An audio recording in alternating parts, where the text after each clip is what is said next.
Hi, my name is Darren Gertis. I'm the Director of Graduate Programs in the School of Business. In this brief tutorial, I'm going to show you how you can register yourself each semester. Now, the process is the same whether you're in the MBA program or the MA program, but I'm going to use the MBA as an example. Okay, so the first thing that I want to do is show you this. You'll get an email every semester that will have a number of important documents, and it'll have step-by-step directions on how you can register yourself. But if you want, you can follow with me and just pause the video as you go through the steps to see how you can go through and get yourself enrolled. Okay? Now, these documents are very important. Please make sure you print them off. They'll look like this. Here's the MBA curriculum with the foundational courses, the core courses, the quasi-core, which one you would select, general elective or law, and your emphases, which emphases you are. So let's say you're a leadership elective. Okay, which courses do you need to take? Well, it's all right here. Here are the leadership electives, and you choose your hours from here. Then you compare that against what's offered each semester. Okay? Now, here's a sample schedule. Sample schedule is, for example, let's say we're starting in the spring. We say we're going to take 610, that's a management class, and 625, that's accounting. Okay? Then maybe in the summer you'll take a MBA elective, or in the fall you'll take marketing and finance, and we're just moving along through the process. And we have a sample schedule that will start you in the fall as well. Okay, so how do we go about doing this? So here is the Charleston Southern University webpage. Click on My CSU, click on that, and log in. Okay, you log in here, and you put your PIN number in here, and then you click Login. All right. And what you'll see is your My CSU page. You'll be on the home page, but you want to first go, before you do anything else, to Academics. Okay, click on Academics. Step 2 is click on Course Schedules. Just make sure that you're in the right semester. As I'm shooting this, it's spring 2015. Okay, once you're satisfied that you've done that, go up to Student. From Student tab, click on Course and Grades.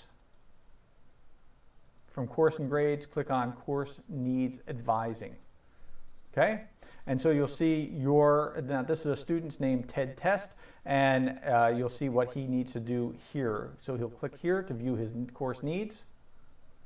And before you do anything, click Recalculate just one time. And then you can see his advising worksheet. Now, I'm pulling up his advising worksheet, and you're seeing what he has here. So he has taken 610, 615, and 625. Now, one of the documents that you were given in that email is an MBA checklist. Okay, so it'll show you what prerequisites, MBA core, quasi-core, electives you need. Okay, so use that on your own and fill it out on your own so that you can have a good handle on what you need to be able to succeed. So in Ted's case, it looks like this. TED Test, and he doesn't need any prerequisites. He has MBA, he's taken his MBA core, he's taken 615, and he's taken 625. So logically, what does he need next? Well, something from the core or quasi-core would be much better than taking an elective at this point. Okay, so let's say he's going to take 623 and 635. Okay, 623 is business ethics from a Christian worldview, and 635. So we'll go and compare and see if that's being offered. So let's look here. We'll go back to our student course and see, click on requirement. Underneath requirement is MBA and then the emphasis he's in. And let's see if it's being offered. So it'll show what's needed yet, okay? The course that's still needed. So here, ethics is needed, 635 is needed, and 650 is needed. But you can't take 650 yet, it's not ready, okay? So let's look at, you're not ready for it until you've gotten through the whole core. Then below that you have the business law or general elective that's required, and you have the quasi-core, and you can calculate, and you can also add your electives here. So let's look at business ethics, see if it's available, and there's two options right now for this semester. There's 623.40, that's an online course, or there's 623.442, which is a 7-week accelerated course. You can tell by the time that it's offered. Okay, this is the second 7 weeks of the semester. Now, Ted, he really needs the flexibility in his work. He could probably work in one class during the week, but he wants the flexibility of taking the online course. So you click Add for the online one and click Add Courses. So he's going to add the course and click Add Courses, and there you are. Messages successfully added to registration record. Okay, so what else does he need to do? He's going to go back out, and he's going to look and say, I need 635. That's financial management practices. And we're going to see if it's available. And now he's got two more options. 635.40, the online course, or 635.61. And that it meets Monday nights from 6 to 9 for the entire semester. Now, Ted has a decision to make, and probably the best thing for Ted to do, since he got a C in accounting, and you remember 3 C's or 1 F and you're out, since that was a C, if he lives locally, his best bet is to take the residential course so that he can get a little extra care and feeding from his professor. It's not that your professor won't respond to you online. She certainly will. That's not the problem. The problem is it's just a little easier to be able to do it face-to-face, ask whatever questions spontaneously come to mind. Okay, so he clicks here, he adds the course, and 635 is successfully added to registration. So it's that simple. He's registered.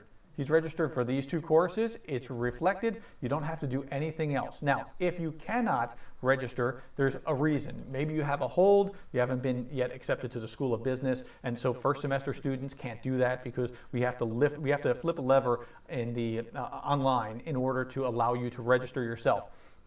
If you have a hold, you can't do it. If you need prerequisites, you can't do it. In that case, you contact your academic advisor, and your academic advisor will answer whatever questions that you have. This is what you want to do if you can't register yourself. You send an email from your CSU student account. It has to come from that, not from Gmail or Yahoo or whatever else.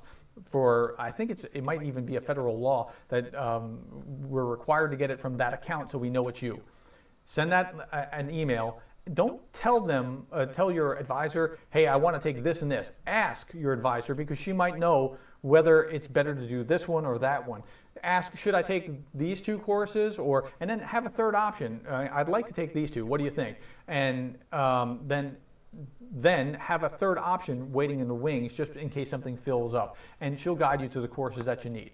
It's just that simple. Thank you for your time. And I'll be happy to answer any questions myself professionally. If you want to know, I want to do this in life. Should I take this class or that class? I can answer those kind of questions. If you want to register, contact your academic advisor. Thank you for your time, and I'll talk to you later. Bye-bye.